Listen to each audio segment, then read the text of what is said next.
లోక్సత్తా చేసిన పోరాటం వల్ల మున్సిపాలిటీలో తాత్కాలికంగా ఒక చాప్టర్ పెట్టారు బై గవర్నమెంట్ ఆర్డర్. కొంతకాలం బాగా నడిచేది. ఇక్కడ ఉదాహరణకి కుత్బల్లాపూర్లో బాగా అమలు చేశారు, గుంటూరులో బాగా అమలు చేశారు, తణుకు పట్టణంలో బాగా అమలు, కొన్ని చోట్ల బాగా ప్రత్యేకంగా అమలు చేశారు సర్ద తీసుకుని. కానీ కాలక్రమేణా చట్టం లేదు కాబట్టి నీళ్ళు తగ్గిపోయాయి. ఇప్పుడు మనం ఇన్సిస్ట్ చేస్తుంది ఏంటంటే for the basic services government delivers, let there be a timeline, let there be a penalty for non-performance for every day. Every day daily should cost them. And let us know as citizens what is it we have to do to get this service. అంత non transparent, ఎవరో మధ్యలో మధ్యవర్తి దగ్గరికి పోకపోతే commission agent ఎవరో ఉంటాడు, agent దగ్గరికి పోకపోతే మనకు విషయం కూడా తెలియదు. So what is we have to let it be qualified. ఏమనుమానం లేకుండా దిక్కది బట్టలతో మనం చేయాల్సింది ఫలాన్ని కావాలంటే బర్త్ సర్టిఫికేట్ కావాలి, నేను ఏం చేయాలి, ఏదో చేయాలి, మీరు ఫీ కట్టాలి, వాళ్ళ ఊళ్ళో కుట్టాలని మీరు చెప్పాలి, మీ తల్లిదండ్రుల పేరు చెప్పాలి, ఎవరో చెప్తారు కాబట్టి లేకపోతే ఫలానా దానయ్య గారు బర్త్ సర్టిఫికేట్ తీయలేదు కదా. So what is I have to do. ఒకవేళ బర్త్ రిజిస్టర్ కాలేదనుకోండి, కొన్ని సందర్భాల్లో కాదు, వేరే దేశం కాబట్టి తెలియకో తెలుసు రిజిస్టర్ చేయాలి, అప్పుడు కూడా చేసే ప్రాసెస్ అదేంటో మనది 199 మంది ఏం చేయాలో తెలియదు. కాబట్టి అది కోడిఫై చేయండి, ఏం చేయాలి, నేనేం చేయాలి, నాకు ఎంత కాలంలో మీరు సర్వీస్ ఇస్తారు, ఇవ్వకపోతే మీ పెనాల్టీ నాకు పరిహారం. సాల్వ్ చేసి ఇది జరిగితే ఏమవుతుందంటే 2 ఫలితాలు ఉంటాయి. ఒకటి, ఎంతో కొంత గవర్నమెంట్ సర్వీసెస్ని మనం పట్టించుకుని చేయించుకునే అవకాశం వస్తుంది. లంచాలు ఇచ్చి వాడి రకాలు తిరిగి వాళ్ళు పట్టుకుని దగ్గరగా ఉండకుండా. రెండోది, పొలిటికల్ పార్టీస్ మీద కూడా చాలా భారం తగ్గుతుంది. ఇప్పుడు పార్టీస్ అనేవి మ్యాసివ్ ఇన్స్టిట్యూషన్స్ అయినాయి. ప్రతి అసెంబ్లీ నియోజకవర్గంలో ఒక పార్టీకి 200 మంది కార్యకర్తలు అవసరం వాడసాగాలి. ఎందుకు? ప్రతి చిన్న పనికి సామాన్యులకు అందుబాటులో ఉండి మీకు చేసి పెడతాను, ఒక పిటిషన్ రాయడం, గవర్నమెంట్ ఆఫీస్ తీసుకెళ్ళడం, నా ఖర్చులు పనులు 150 తీసుకోవడం, అక్కడ ఖైరీలు వెళ్ళడంగా హైదరాబాద్లో ఖైరీలు చేయడం, మాటలకు ఎమ్మెల్యే దగ్గర కార్పొరేట్ ఆయనతో ఫోన్ చేయించడం, ఈ పని వీళ్ళకి ఇంకే ఏం లేదు. వీళ్ళందరినీ పోషించాలంటే కోట్ల రూపాయలు ఖర్చు అవుతుంది. కాబట్టి రాజకీయ పార్టీలు కానీ పార్టీలు అనుకోవాలి కానీ ప్రతి స్థాయిలో కూడా కోట్ల రూపాయలు ఖర్చు పెట్టకపోతే రాజకీయం నడవు. ఈ కోట్ల రూపాయలు ఎక్కడి నుంచి వస్తాయి? అవినీతి నుంచి వస్తాయి. మనం ఏమంటున్నాం? మీరు అవినీతి కూడా అంటున్నాం, దాని మూల కారణం దగ్గరికి వెళ్తున్నాం. వాడు ఏమంటున్నాడు? అది పిచ్చోడు మాట్లాడుతుంటారు, కానీ తప్పదు మనకి అని వాడు కారణం చేసేస్తున్నారు. అవినీతి ఎప్పుడైతే దీనికి పాల్పడుతున్నాడో మరి వాడు తినాలి కదా. ఇంత కష్టపడుతున్నప్పుడు వాడు తినడం కోసం ఎక్స్ట్రా క్యాబినేట్ చేస్తున్నాడు. మన సిస్టమ్ మొత్తాన్ని ఖరాబ్ చేశారు. కాబట్టి సర్వీసెస్ సరిగ్గా అందకపోవడం అనేది రాజకీయం నాశనం అవడానికి మూల కారణం. It's not there about efficiency of services and honesty.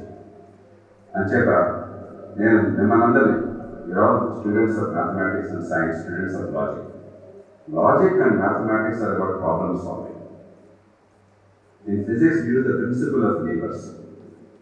నేను అందరికీ ఆర్కిమిడిస్ గుర్తున్నాడు, మర్చిపోయారా? ఎంసెట్ అయిపోయింది కాబట్టి ఆర్కిమిడిస్ అడిగాక మీరు గొప్ప శాస్త్రవేత్త కదా, గొప్ప గణిత శాస్త్రజ్ఞుడు కదా, మీరు భూమిని కదిలించగలరని అడిగారట. అది ఖచ్చితంగా కదిలిస్తానని. భూమి నుంచి మీరు చంద్రుడిని కదిలించవచ్చు. అంత పొడుగాటి ఆ గడ్డపారను పట్టుకునే శక్తి మీకు ఉండాలి. కానీ కాకపోతే మీరు ఒక 1000 మైళ్ళు ఎక్కడ నడిస్తే భూమి మీద పరిగెడితే చంద్రుడు 1 మిల్లీమీటర్ కూడా కదలరు. కానీ ఎంతో కొంత కదులుతారు. That is the principle of levers. You have to be problem solvers. You should not be rabble rousers.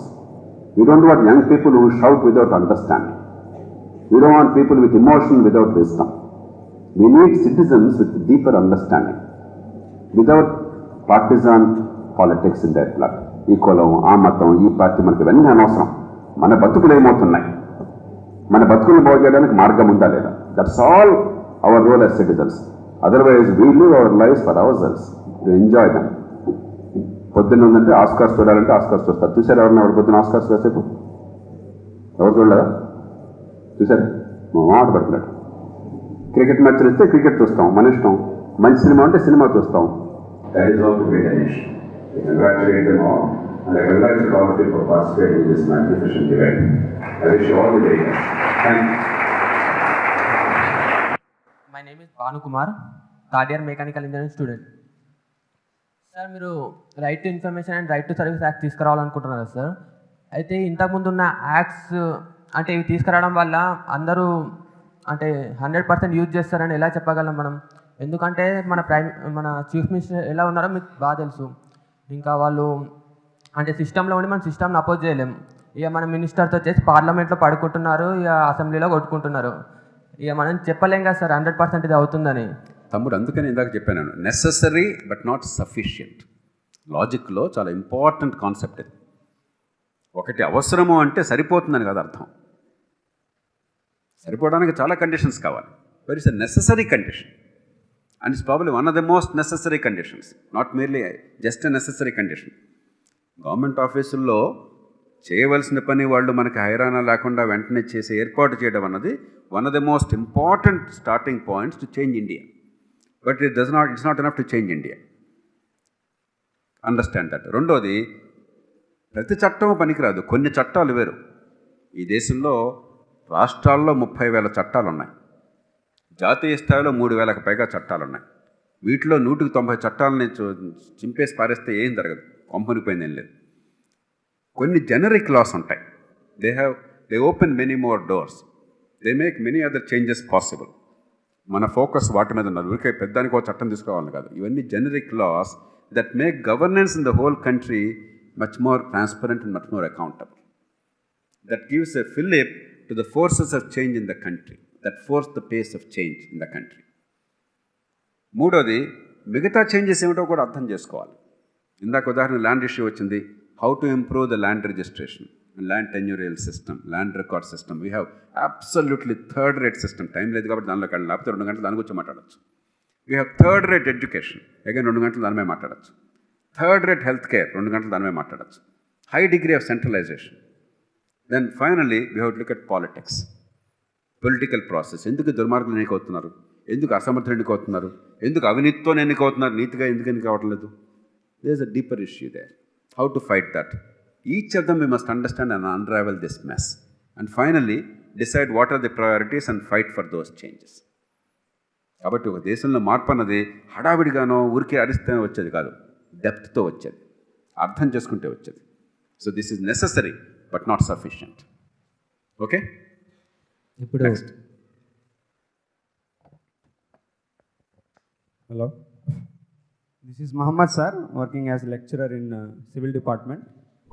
యాక్చువల్గా నా క్వశ్చన్ వచ్చి, జూలై 1 నుంచి జిఎస్టీ కౌన్సిల్ అనేది స్టార్ట్ అవబోతుంది. యాక్చువల్గా దాని ప్రకారం దేశవ్యాప్తంగా పన్ను ఒకే విధంగా రాబోతుంది కదా సార్.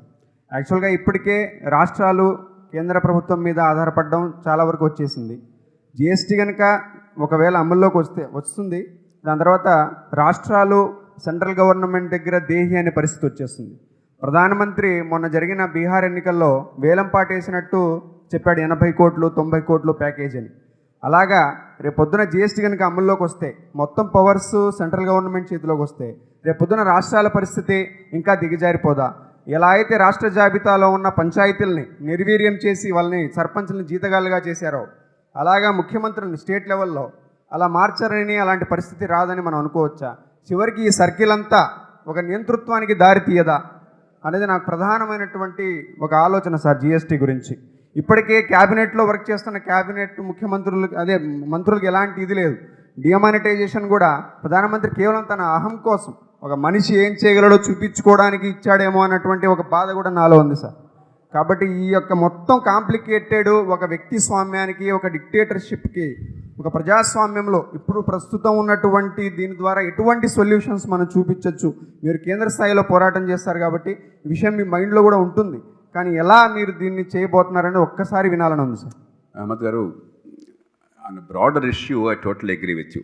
అధికార కేంద్రీకరణ, నియంతృత్వ ధోరణి ఎక్కడున్నా కూడా దాన్ని మనం పూర్తిగా వ్యతిరేకించాలి. There cannot be two opinions on that. But that's not true in respect of GST. We're mixing up issues. Finance commission ఏమో గవర్నమెంట్ ఆఫ్ ఇండియా ట్యాక్స్ రిసోర్సెస్ని స్టేట్స్కి ఎలా షేర్ చేయాలని చెప్పి కాన్స్టిట్యూషనల్గా ఇండిపెండెంట్గా ఏర్పాటు చేస్తుంది, దాన్ని అమలు చేస్తున్నారు. కాబట్టి ఫెడరలిజం ఆటోమేటిక్గా దానిలో వచ్చేస్తుంది. ఇది అది కూడా కాదు. This is the states money as well as the unions money. There are two components, central excise component and service tax component of government of India and the VAT component of states. ఈ రెంటిని జోడించి ఈ trade barriers లేకుండా దేశం లోపల too many players ఉండి corruption పెంచకుండా, multiple taxation slabs ఉండి గందరగోళం దారితీయకుండా చేయాలని ప్రపంచమంతా చేశారు, ఇండియానే కాదు. Every country which has the central component of indirect taxes. అమెరికాలో లేవు, there is no excise in the United States, కాబట్టి అమెరికాలో పెట్టలా. యూరప్లో ఉంది, కాబట్టి యూరప్లో అన్ని చోట్ల కూడా జిఎస్టీ తీసుకొచ్చారు. Wherever you have central component of indirect taxes, state component is almost universal, తీసుకొచ్చారు. This is the states right. This money is not going to be part of the central kitty. Let us understand first. It is states' right. States' money as much as Government of India's money. దాని షేరింగ్కి principles ఉన్నాయి. రెండు, the mechanism is the GST council in which all the states are partners. మూడు, ఈ law కానీ కాన్స్టిట్యూషన్గా ఎలా తీసుకొచ్చారు? By consent, common consent of all the states, by unanimity of all the states కూర్చుని కొన్ని ఏళ్ల పాటు నెగోషియేషన్స్ చేసి తీసుకొచ్చారు. కాబట్టి ఇక్కడ this is not anti federal. I can't accept that logic. But the larger point is perfectly valid. ఈ దేశంలో రెండు ప్రమాదాలు జరుగుతున్నాయి. మళ్ళీ క్రమక్రమంగా కేంద్రీకృత పాలనకి మనం దారితీస్తున్నాం తెలియకుండా. గత 20 ఏళ్లలో కొంతమేరకు కనీసం ఢిల్లీ నుంచి రాష్ట్రాలకి పవర్లు బదిలీ అయినాయి. లోకల్గా పవర్స్ బదిలీ కాకపోయినా కూడా ఫెడరలిజం అనేది బలపడి రాష్ట్రాలు బలపడ్డాయి. ఇప్పుడు ఒక ప్రధానమంత్రి పర్సనాలిటీ వల్ల కానీ, లేకపోతే ఈ దుందుడుకు చర్యల వల్ల కానీ మొత్తం దేశాన్ని నేను శాసిస్తున్న వాతావరణం వచ్చింది. అది సుప్రీంకోర్టు బలహీనత వల్ల కానీ, దాన్ని అడ్డుకునే శక్తి సుప్రీంకోర్టుకి కనిపించట్లా దురదృష్టవశాత్తు. అనవసరమైన పని సుప్రీంకోర్టు చేయడానికి సిద్ధంగా ఉంది. న్యాయమూర్తులు మేము నియమించుకుంటా ఉంటున్నారు, దట్స్ నాట్ దేర్ జాబ్. కానీ రాజ్యాంగాన్ని విఘాతం చేస్తుంటే దాన్ని అడ్డుకునే శక్తి వాళ్ళు లేకుండా పోయింది, ఆల్మోస్ట్ ఎమర్జెన్సీ లాగా.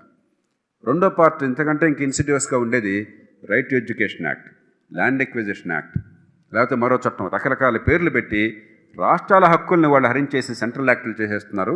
మనకు వెసులుబాటు లేకుండా చేశారు. Even the constitution amendments about local governments.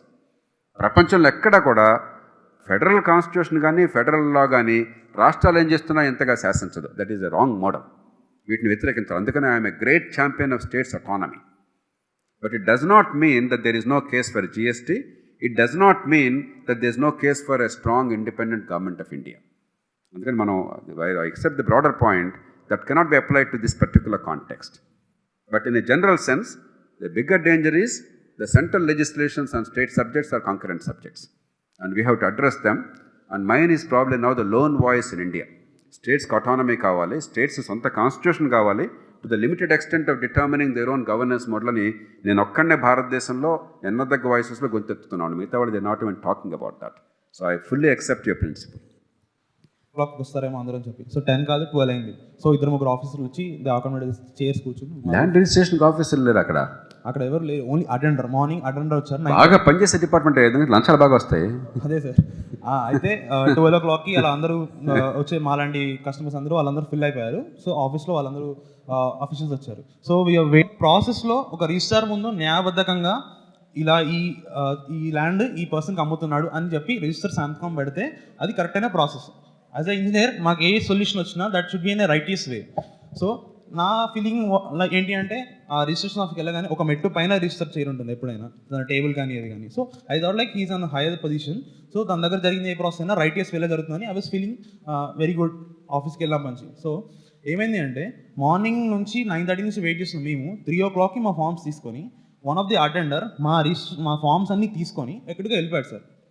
So కొద్దిసేపు అయినాక 5 o'clock ఒక 10 to 15 minutes ముందు అన్ని రిజిస్ట్రేషన్ ఫామ్స్ అన్నీ, ఆ ల్యాండ్ ట్రాన్సాక్షన్స్ అన్నీ సైన్ అయిపోయి, గజెటెడ్ సైన్ అయిపోయి వచ్చేసి మీ ప్రాసెస్లో అయిపోయాయని చెప్పి చెప్తున్నాడు. సో నేను అడిగాను అటెండర్ని వెళ్ళి, ఇది ఎలాంటి రైటియస్ ప్రాసెస్, ఇది ఎలా చేశారు మీరు నాకు పెట్టింది ఎక్కడ ఆఫీసర్, ఇది నాకు క్లారిటీ లేదు. సో నేను వాళ్ళతో చేస్తే వాళ్ళు నన్ను ఇలా బెదిరించడం జరిగింది. నేను తెలియదు, సిస్టంలో ఉన్నాయి, మళ్ళీ సిస్టమ్కి మాకు కంప్లైంట్ చేయకు, మా సార్ మమ్మల్ని తిడతారు అది చెప్పి కూడా సార్. సో ఇంకా నేను మా ఫోర్స్ చేయలేకపోయాను, ఎందుకంటే మా అంకుల్ వాళ్ళది. సో నేను తర్వాత నెక్స్ట్ డే ఏం చేశానంటే అక్కడ ఉన్న పోలీస్ స్టేషన్కి వెళ్ళారు. నాకు ఎవరిది రిజిస్టర్ చేశారా? పేపర్స్ బయటకు వెళ్ళి ఎక్కడో సైన్ పెట్టేశారు. అంటే తీసుకున్నారా? తీసుకున్నారు సార్. ఆ ప్రాసెస్ చెప్పలేదు అసలు మీరు, అది మెయిన్ ప్రాసెస్. బయటికి వెళ్ళారు అంటేనే లంచం తీసుకునేది బేసికల్లీ. సో ఆ తర్వాత నాకు ఎవరిని కలవాలో తెలియక తెలిసిన ఒక పోలీస్ ఆఫీసర్ దగ్గరికి వెళ్ళాను. వెళ్ళి ఇలా అయింది, సో నాకు ఇది కరెక్ట్ అనిపించట్లేదు, ఏం చేయమంటారని అడిగాను. సో తను నేనైతే ఏం చేయలేను అని చెప్పి మా పెద్దనాన్న ఎమ్మెల్యే సార్, తన దగ్గరికి వెళ్ళాను. వెళ్ళి ఇలా జరిగింది ఏం చేయమంటారు అంటే సెంట్రల్ ఇన్ఫర్మేషన్ కమిషన్లో తనకు తెలిసిన ఒక అతనికి కాల్ చేశాడు. కాల్ చేసి ఇది ఇలా జరిగిందంట, ఈ అబ్బాయి ఇలా తప్పు అని చెప్పి వాదిస్తున్నాడు, లౌడ్ స్పీకర్ పెట్టి నాకు చెప్తున్నాడు, ఇలా మాట్లాడుతున్నాడు తను. సో అక్కడ ఉన్న సెంట్రల్ కమిషన్ ఆఫీసర్ ఏం చేశాడంటే తనకున్న కష్టాలు తనకున్న బాధలు అని చెప్పుకున్నాడు, నేను ఇప్పుడు ఈ బాధని చూడాలని చెప్పాడు. సో ఎమ్మెల్యే నాకు ఇంకా కొంచెం ఆయన బాధలు కలుపుకొని చెప్పి నాకు ఇంకా కొంచెం బాధలు చెప్పాడు. దాని తర్వాత నేనేం చేశాను, వరంగల్లో ఉన్న రిజిస్ట్రేషన్ ఆఫీస్ కాకుండా నేను కాజీపేటలో ఉన్న ఆఫీస్కి వెళ్ళాను. అక్కడ ఉన్న రిజిస్టర్ ఆఫీస్ దగ్గర కొంచెం వెయిట్ చేసి తను అడిగాను, సార్ ఇలా అయింది, నాకు ఇది న్యాయం అనిపించట్లేదు, మీరేం చెప్తారు అంటే ఆ రిజిస్టర్ ఆఫీస్ గురించి తన కష్టాలు అని చెప్పి ఆయన కష్టాలు అని చెప్పి ఆ రోజు ఆయన ఇలా బిజీగా ఉన్నాడు, సో ఇది చేయలేకపోయాడు, నా దగ్గరికి రా, నెక్స్ట్ టైం ఏ రిజిస్ట్రేషన్ నేను చూసుకుంటా అని చెప్పాడు. సో నాకు ఇది న్యాయం అనిపించట్లేదు. సో ఇప్పుడు మనం right to service, right to information లాంటి కమిషన్స్ పెట్టుకున్నప్పుడు నాకు దీంతో ప్యారల్గా Q&A కమిషన్ కూడా పెట్టాలి. అంటే నేను ఒక క్వశ్చన్ చేస్తే నాకు ఆన్సరబుల్ కమిషన్ ఉండాలి. సో ఇప్పుడు ఏమవుతుందంటే ఇలాంటి ప్రాసెస్లో నేను ఒక ఎమ్మెల్యే నడితే తన కష్టాలు చెప్పడం జరుగుతుంది. సో తనకు వాళ్ళకున్న ప్రాబ్లమ్స్ కాకుండా ఒక పర్సన్ అడ్రస్ చేస్తే తనకి కరెక్ట్ ఇన్ఫర్మేషన్ లేదా కరెక్ట్ ఆన్సర్ ఇచ్చే ఒక కమిషన్, అంటే వాళ్ళకి అదొకటే పర్టికులర్ డ్యూటీ ఉండాలి. సో ప్రజలు ఆన్సర్ చేసే క్వశ్చన్స్కి బేసిక్గా మన ఎమ్మెల్యేస్, ఎంపీలీస్, మన పొలిటీషియన్స్ అందరూ ఈ పని చేయాల్సింది. కానీ వాళ్ళకి ప్యారల్గా ఒక కమిషన్ లాంటిది ఏర్పడి ఒక పర్సన్ అనేది తన క్వశ్చన్ అడిగితే ఆన్సర్ ఇచ్చేలాగా ఒక కమిషన్ ఏర్పడితే. రిజిస్ట్రేషన్కి వచ్చి చెప్పారు, let's take that as an example.